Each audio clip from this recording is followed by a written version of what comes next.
Hi friends, আমি পিয়ালি। আমার একটি ব্লগে আপনাদের অনেক অনেক স্বাগত। আমি তো খুব ভালো আছি, আশা করি আপনারা সবাই খুব ভালো আছেন। আজকে আমার জার্নি ঘুরতে যাওয়ার সেকেন্ড ডে। তো আমরা চণ্ডীগড় স্টেশন থেকে বেরিয়েছি, এখন আমরা গাড়িতে রয়েছি।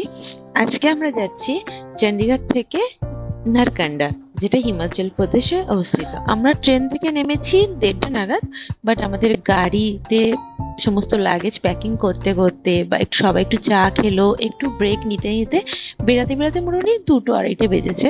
তারপর একটা ছোট করে টি ব্রেক নিলাম আমরা।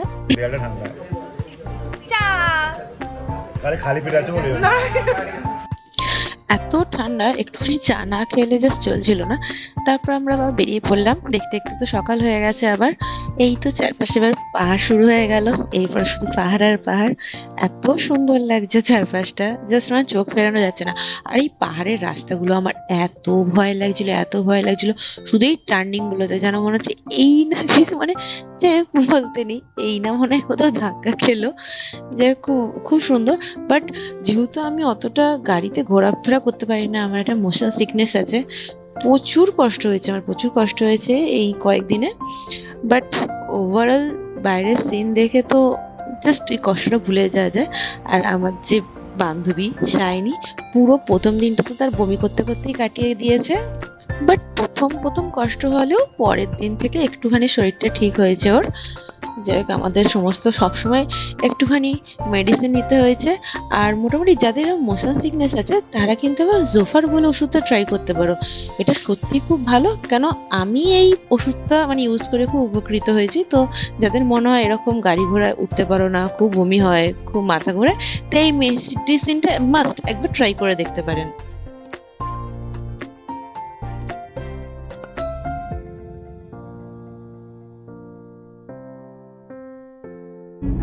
Yes, welcome to our channel.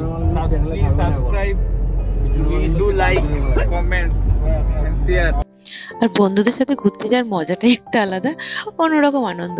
আর কিছুক্ষণের জন্য জাস্ট গাড়িটা দাঁড় করিয়ে, মাঝে মাঝে দাঁড় করাতে হচ্ছিল, শরীর সবারই তো খারাপ করছিল। তো কিছুক্ষণের জন্য জাস্ট একটু নেমেছিলাম। আর ঠিকঠাক মতো তো আমি জামা কাপড় পুরোপুরি ঠান্ডার জায়গায় পরার মতো জামা কাপড় ঠিকঠাক পরা ছিল না, তাই জন্য এত ঠান্ডা লাগছিল, এত হাওয়া দিচ্ছিল, জাস্ট আমি কয়েক সেকেন্ড থাকতে পেরেছি নিচে, আমাকে জাস্ট উঠে যেতে হয়েছে সঙ্গে সঙ্গে। তো চলুন, দেখতে দেখতে তো আমরা নারকান্ডায় চলে এলাম। এবার আমাদের হোটেলের রুমে যাওয়ার পালা। আর হোটেলটা ছিল অনেক নিচে, জাস্ট আমাদের রুমটা ছিল হোটেলের থেকে -4, 4 তলা নিচে যেতে হচ্ছিল। আর সিঁড়িগুলো এত উঁচু উঁচু, মনে হচ্ছিল যে একবার নামার পর আর উঠবো না। যাই হোক, এখান থেকে বাইরের ভিউ, এখানের ভিউটা অতটা সুন্দর নয়, জাস্ট মোটামুটি। কিন্তু অসম্ভব ঠান্ডা, অসম্ভব ঠান্ডা ছিল, বিশেষ করে রাত্রিবেলা টেম্পারেচারটা আরো কম ছিল। আর সকালবেলা মোটামুটি এখানে হালকা স্নোফল দেখা যাচ্ছিল, স্নোফল হচ্ছিল হালকা হালকা। তো যাই হোক, এখানে আমরা রুমে বসে একটুখানি এবার গল্প করছিলাম, কেউ কম্বলের থেকে বেরোতে পারছিল না। আর আমাদের গ্রুপের বন্ধুরা না এক একজন এক এক ধরনের, সব এক গাদা অফিসের কাজ এনেছে, সে ওখানে অফিসের কাজ করতেই ব্যস্ত, বকবক করতে করতেই ব্যস্ত। যাই হোক, আমাদের লাঞ্চ করার টাইম, আমরা না ওখানে প্রতিদিনই খুব হালকা ফুলকা লাঞ্চ করেছি, যতটা হালকা ফুলকা খাওয়া যায়, বেশি রিচ খাবারটাকে আমরা অ্যাভয়েড করেছি। তারপর তো একটু রেস্ট নিয়ে বিকালবেলা একটুখানি ঘুরতে বেরালাম, সবাই একটুখানি রিল বানালাম, একটু নাচানাচি করলাম। নারকান্ডাতে আমরা একদিনই স্টে করেছিলাম, একটা রাত্রিবেলা শুধু স্টে করেছি। তারপরের দিন আমাদের আবার সকালে অন্য জায়গায় বেরিয়ে গেছি। তো ওভারঅল নারকান্ডাতে ভালো মজা হয়েছে, সুন্দর মজা হয়েছে। আর একটা জিনিস আমি নোটিস করলাম না, পাহাড়ি এলাকার লোকজন খুব ভালো হয়, খুব পোলাইট, খুব খুব ভদ্র, খুব পোলাইট।